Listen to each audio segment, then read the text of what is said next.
Pababa na tayo mga kahuntahan. Maglalako na tayo.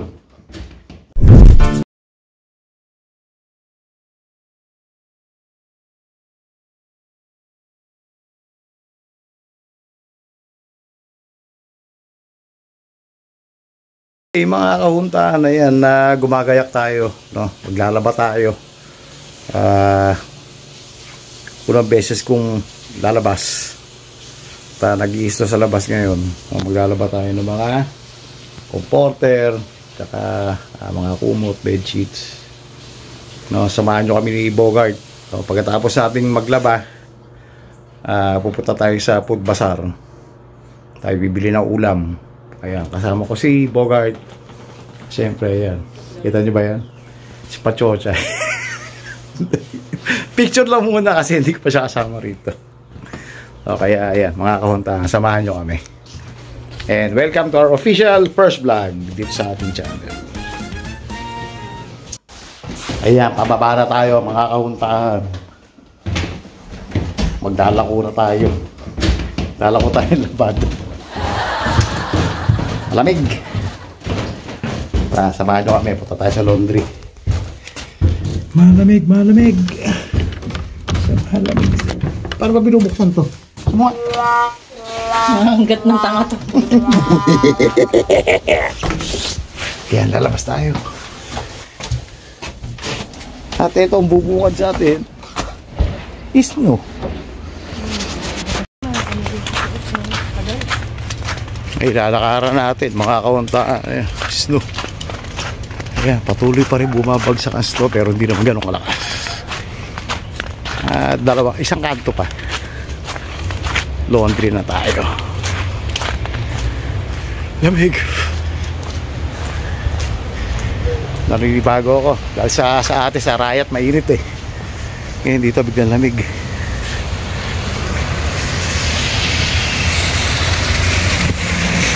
Si Bogart.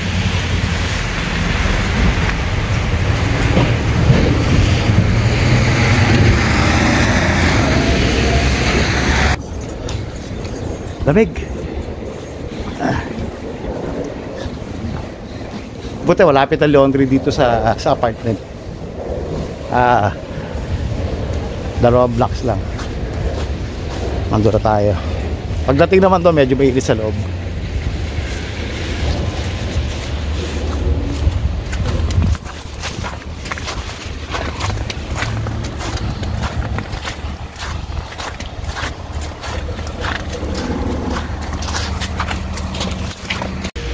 Yeah, dito na tayo sa laundry.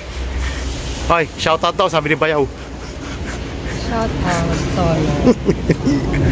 Yeah, laundry na tayo.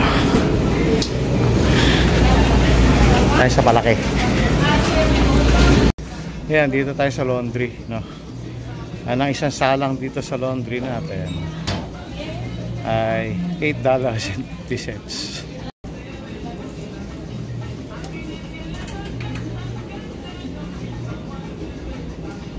Salang na tayo.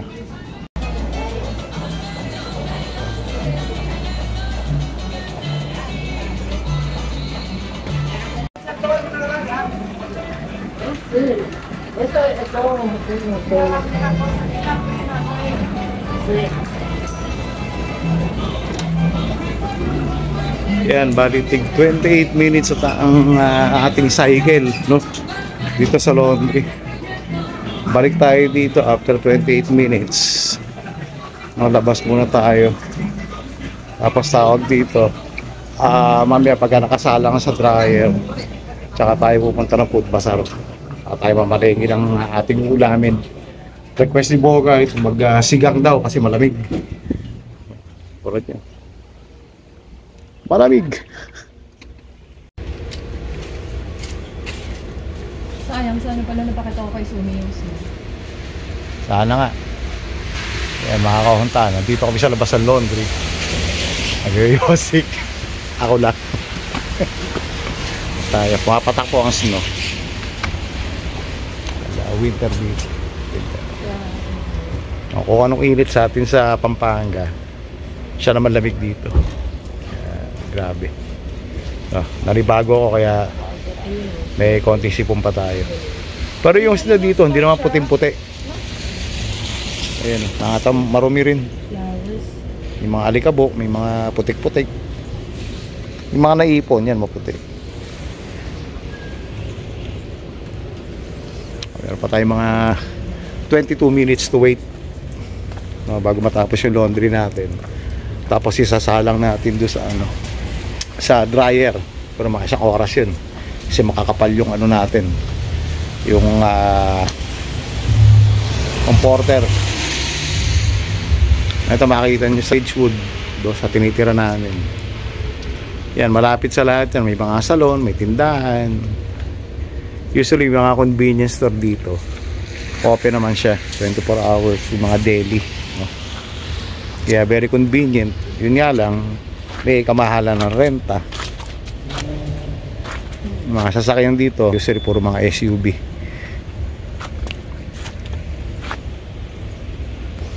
Pero yun nga, wala naman tayong sasakyan. Hindi pa natin kaya. Hindi pa kaya ng budget. Family first. Tara, pasok tayo sa loob. At napakalamig dito sa labas. Rescatadores submarinos, señor Marmota.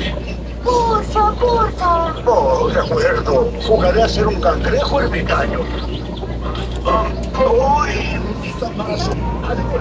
Balik tayo mga kahuntahan dito after 67 minutes or mahigit sa oras yung pagka-dryer natin.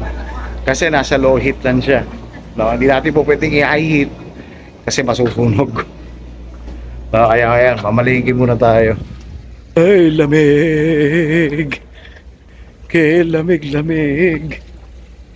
Balik nyo ako sa Pilipinas. Saan tayo? Podpasan na kami. Kita-kita ulit tayo pagdating doon na habang tayo naglalakad. Mahirap mag-vlog habang naglalakad dahil yan, wet snow. Napakadulas niyan mga kauntahan. Naka-rubber shoes lang ako. Wala ako snow boots. May kamahalang kasi. Pwede na yan. Kailangan na mag-ingat. Oh, ayan.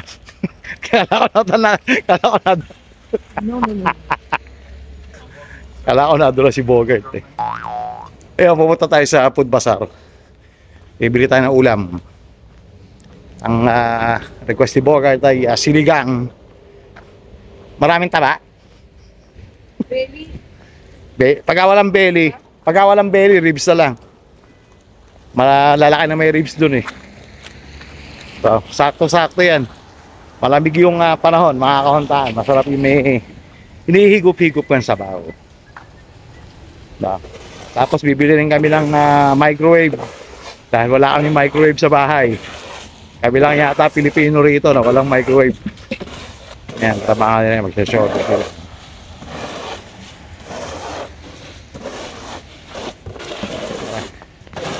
Ay pala yan guys. Excuse me. Thank you. Thanks. Yeah, magandang racket din dito yan. Pagka winter. Mag-shovel ka ng mga snow, ng mga driveway. Nasubukan din natin yan dati sa Long Island. Although sa atin, hindi naman tayo nagpapabayad. Kumbaga, tulong na lang natin sa mga kapitbahay na senior citizen din. Ng ating mga naging pasyente. Binibigyan nila tayo kahit pakonsuelo. Sabihin mo ng isang driveway, makakapag,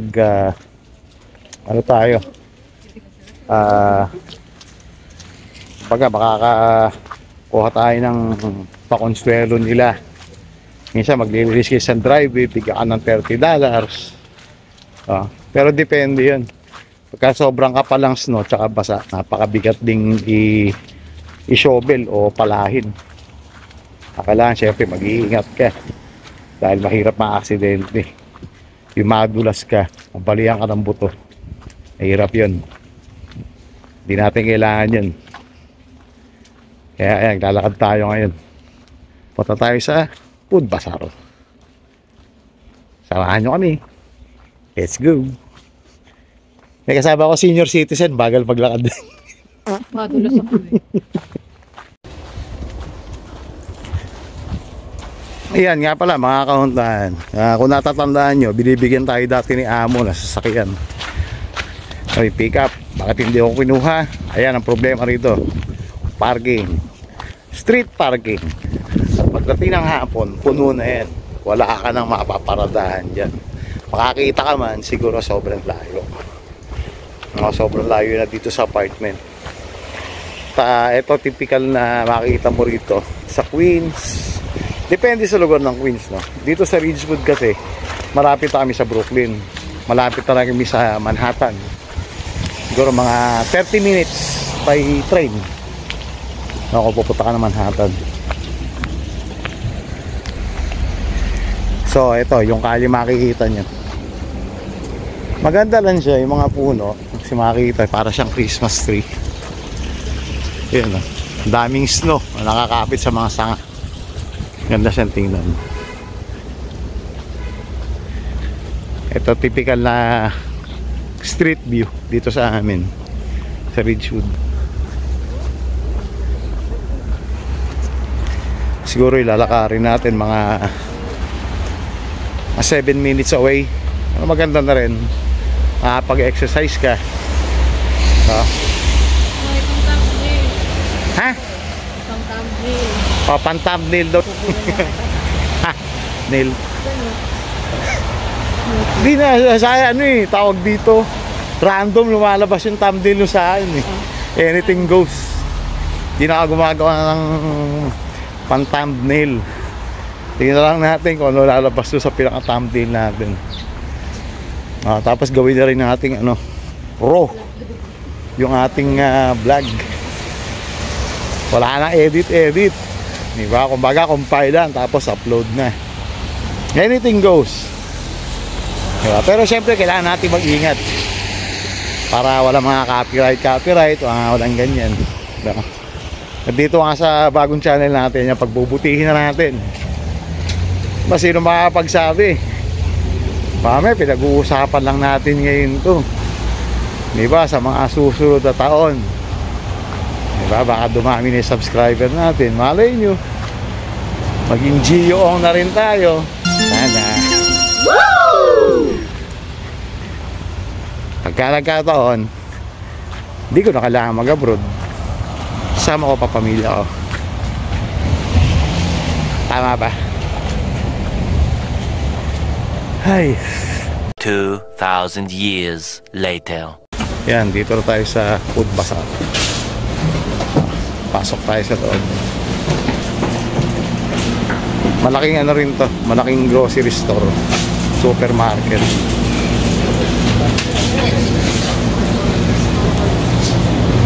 Yan, ano tayo mabibili? Isa lang? Oo, isa lang. Ano? Ano yan? Oo, bibili ka niyan. Ano, kapag isa? Oo, dalawa raw. Try ko, naipit pa ako. Ayos na yan. May mga prutas, tamsari. Marami tayong mabibili rito. Sa shopping yung kasama nating senior citizen. Parang may binibili. Prutas yan. Bugo. Fruit cocktail na lang bilhin mo, kompleto pa. Kuha tayong mga panahog natin.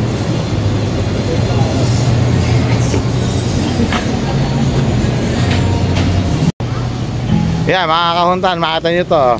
Bunga ng ipil-ipil. Binibenta rito. Ayan, presyo niya, $3.99. Ipil-ipil po yan, bunga. Bumili kami ng upo. Ano, magchichicharon? Ikaw nga, ikaw may iiwan ako hanggang bukas na lang ako Bibili tayong talong. Parang Jimmy, yung mga talong mo, di ba papitasin? Baka naman. Pangit ang mga talong dito, mga kaunta. Kulang tayo ng piraso, pang ulam lang. Ayoko nang malalaki, yung sakto lang. Yung mga 3 piraso, pwede na yan.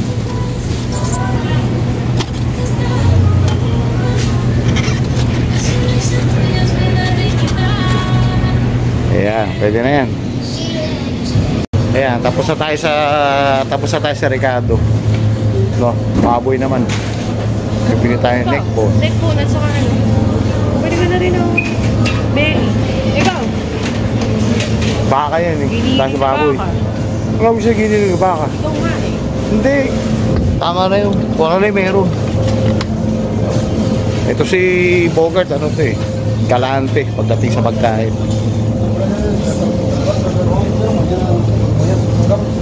Tayo na neck bones. Mabibili mo rito. Maliit lang.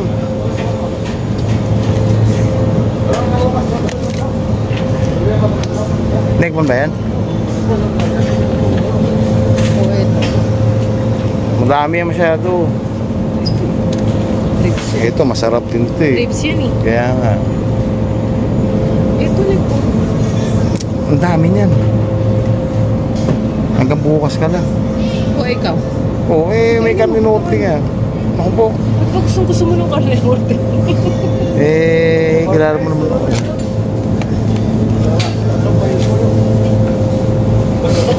Tayo malaman. Yan, pwede yan. Ito lang, ba't ang dami mong upo? Magmulay. Gusto mo halo. Neck bone sa ribs? Oo, maliit lang na ribs. Ito neck bone. Oo, tapos kuha tayong maliit na ribs. May liempo rito. May liempo rito, mga kontak. Ha? O, pwede na yan. Walang sabay. Ano ba gusto mo? May tama? Pero tú solo llevas compañía, ¿no? Ayan. Meron tayong karne. Ano pa? Sumandila ng bibe.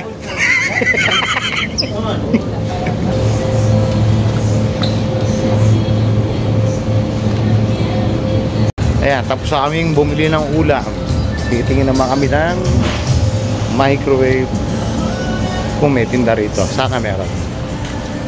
Pagka wala, maghahanap tayo dyan sa may Myrtle Avenue. Tingnan natin baka meron.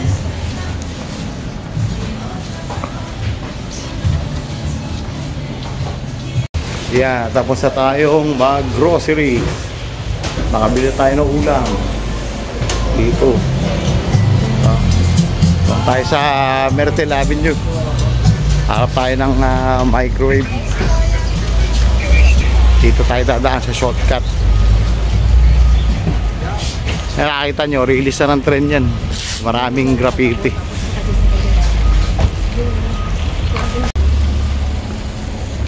Yun, doon tayo dadaan sa shortcut.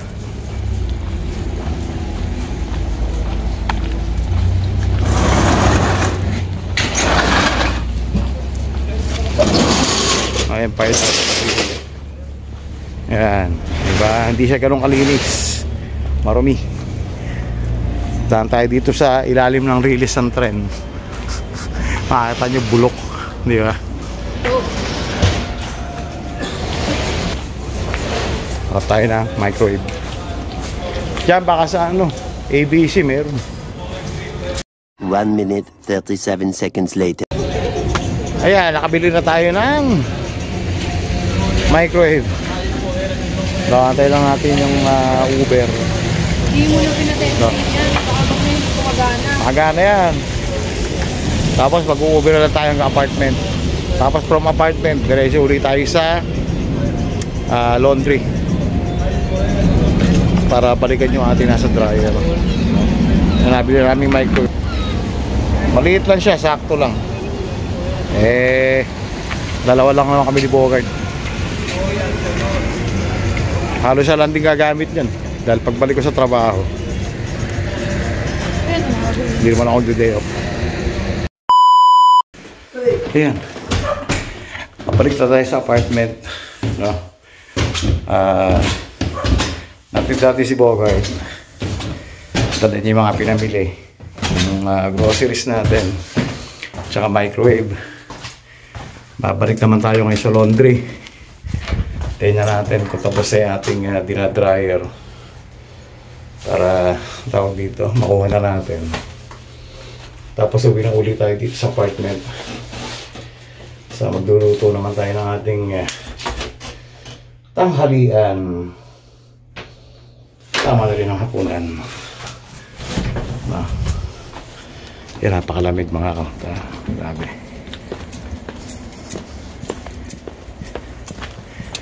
Nalibago ako. Buti na lang yung adjustment sa pagtulog. Hindi na masyado naging problema. Nakapag-adjust tayo kaagad. Kaya hindi na tayo zombie mode. And hopefully makuha natin yung susunod na assignment natin as soon as possible. Kasi talaga yung standby. Kailangan natin magtrabaho. So hintay lang natin tawag ng ating posibleng bagong kliyente. Dahil nga yung pasyente na dapat nakalaga natin nasa ospital at hindi maganda ang lagay. Kaya ang tabay lang tayo.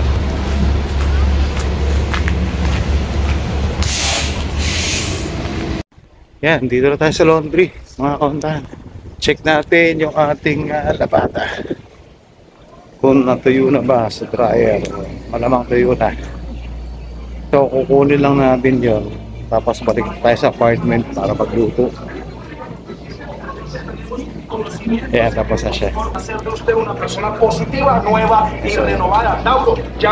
Tara, samsamin na natin. Tapos uwi na tayo. Ayan, tapos na tayo mag-tiglop mga kahuntahan, no? Samsam na natin yung ating labada. Balik na tayo sa apartment at tayo magluluto naman.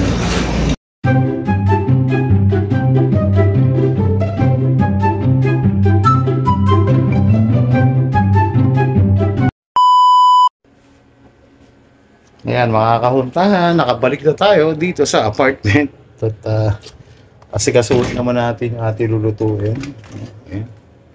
Maglalaga tayo ng baboy na may upo para sa tanghalian. At yung matitira, hapunan. Kung may matitira pa, yun ang kakainin natin for the next few days habang malapit tawag galing doon sa trabaho. So hanggang dito na muna yung ating vlog mga kahuntahan. At magkita-kita tayo ulit sa ating susunod na vlog. Mag-iingat po kayong lahat at maraming salamat po sa patuloy niyong pagsuporta kay KMTV. God bless, kumakaway mula sa NY. Bye-bye.